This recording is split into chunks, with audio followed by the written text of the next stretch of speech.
What's up gamers, DreamcastGuy here, and today I need to come at you with a bit more of an angry rant because I am playing a game right now that in my opinion is downright broken, but already I can tell that it's going to make them a ton of money because of how screwed up it is. This week I'm playing Star Wars Battlefront 2. Now my full review isn't done yet, it should be done probably around Tuesday, but from what I've done so far, it's so good but so messed up. Let me start with what's positive before we just rip it to shreds. It's got photorealistic graphics, tight aiming, and a really cool story mode. Where things absolutely fall apart, in my opinion, is when it comes to multiplayer.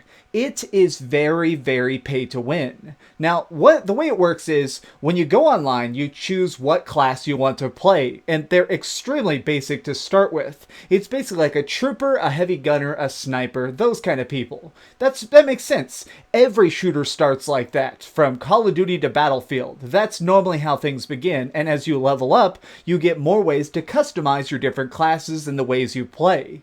Okay, that's cool, but what if instead you were able to just buy really advanced weaponry right at the start? Well, ta-da, it's actually possible. So a big aspect of the multiplayer in Star Wars Battlefront 2 is loot crates. You get these things called star cards that basically make it where you can actually tinker with specific elements of a character. So say I'm somebody with a shotgun. Well, I could put in something that'll make it where my shotgun's more accurate, I have more shields, or I have a lower cooldown on my special. Those arguably make me a stronger character, so I'm going to want to get those as fast as possible. But there's also a wide range of it, so you can do a lot of stuff to make it where your character plays the way you want.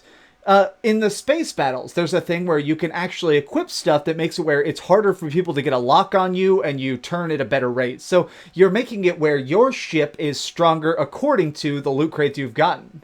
Well, guess what? Of course, you can buy these with real cash along with in-game cash. Now, the specific reason I'm so mad about this is because it quite frankly breaks the hell out of the balancing to a severe and very obvious degree. So the items you get out of these crates are really cool, but they're also very random. If you get something, it can be level 1, level 2, or level 3 rarity. The strongest stuff, which is blue, is basically like super weapons and stuff like that. You want to get those. If you're able to put on 3 blue star cards, your character is going to be noticeably stronger than everyone else. So there is a large chunk of the audience already that are online playing who have spent hundreds of dollars on microtransactions and are now walking around as gods. Now, it's true that you do need to level up to make the most of this. If you want to do something like have a character that can have really specific high-level skills,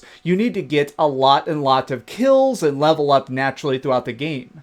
But here's the thing, if you're starting off with blue level cards, even if you only have one of them, you're going to be decimating. You're going to literally be walking through the battlefield as a titan, getting way more kills, dealing way more damage, and just doing insane stuff that a normal player can't. The reason this is annoying me so badly is because it's already invading the game so much. The system feels built to try and encourage you to get this, which makes sense because that's such easy money. They've already made the game. At this point, loot crates are just bonus cash, and microtransactions, as we know, are a billion-dollar business. So it seems like the game wants you to go in there, walk in with your rifle ready, get a couple kills, feel strong, and then get decimated by somebody. And then, when you see their loadout, it's somebody with some sort of special item. They want to get their hooks in you and make you want to buy those microtransactions, to the point in which they even give you a lot of free crates. There's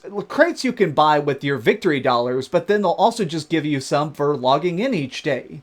They're clearly trying to just get those hooks in you. Now, all of this on its base level is annoying, but when it really comes down to it, I guess the reason it just blows my mind is because seemingly a lot of people don't mind this. You and I are very educated gamers. We research projects, we want to know what's good and bad, and a lot of us, we're trying to make an informed purchase before we jump into a game, because $60 is a lot of money. The average person buys 2 or 3 games a year, so if one of them's full of microtransactions, that could really hurt the experience. So I think that it's really weird to see that it's just still being bought so much. I think the problem is there is now a new demographic of people who are casual gamers who like to go into these games and then just blow a ton of money on microtransactions. In this case, loot crates that end up giving you basically super weapons. This is breaking the fun for other players.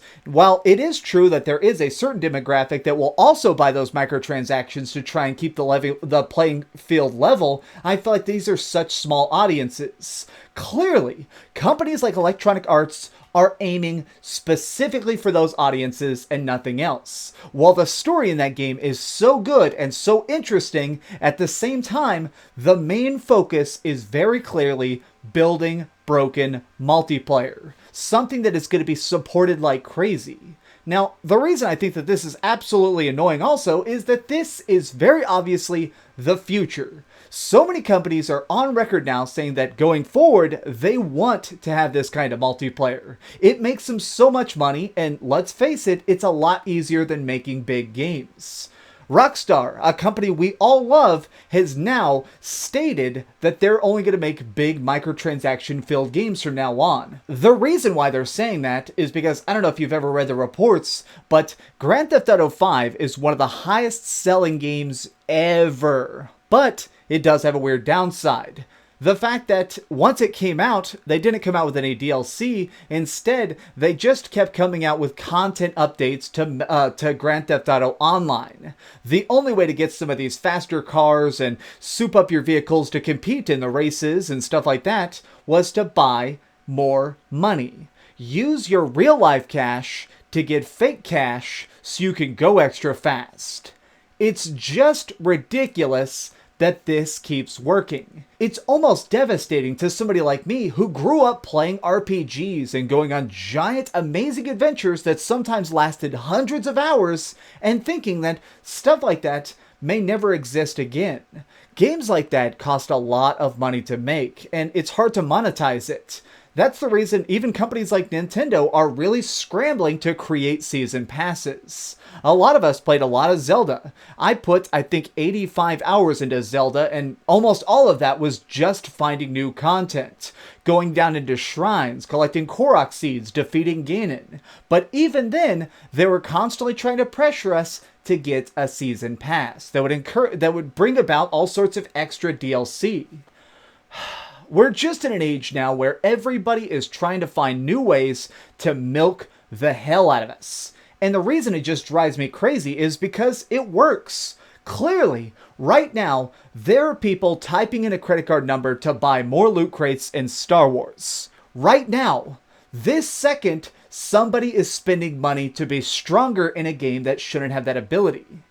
At the end of the day, this feels like we've somehow legalized steroids in professional sport. Imagine if every player was suddenly able to, if they wanted, spend an extra couple $1 million and be the Incredible Hulk. Now, think about the fact that it would just break the sport instantly. I don't know anything about, like, baseball, but I imagine that suddenly, if the richest players were able to inject drugs that would make them twice as fast, twice as strong, and hit home runs a lot faster, it would destroy the sport forever. Every record would be demolished. Every single thing about the team, it would literally come down to who can spend the most. And that's what they're trying to turn all online games into because it works. The only way to stop this, in my opinion, is for people like us to try and explain to people why this is bad.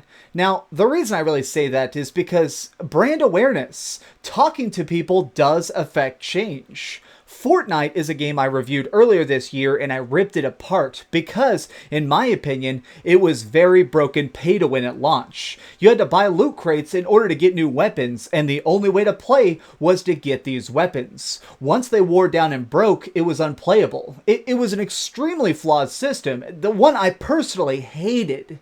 But what's interesting is, The company listened to feedback, they made a lot of smart choices, and recently they passed 20 million downloads of their game because they totally overhauled it. They listened to people, realized that they needed to make changes for the better, and now they're way richer because of it. We, as the hardcore gamers, need to tell people why this stuff is super trash. Okay, this has just been an extremely angry rant by DreamcastGuy. I gotta get back to work on my Battlefront 2 review. Man, thank you for watching. If you want to do me a big favor, share this video somewhere, give it a like, and do me the biggest favor of all, and keep dreaming of a world without microtransactions. God dang it. I'm so sick of loot crates. Alright, I'm gonna go, kick somebody's ass without loot crates so they realize they suck. Oh, hi. I'm just working on the next video. If you want to see what it is, go ahead and click this button and you can subscribe. Also, if you click these video links, you can see my latest review and my latest top 10. Now I'm just going to sit here for a minute and wait for you to subscribe. Oh, I guess I could put on these giant glasses. I literally found these on a roller coaster.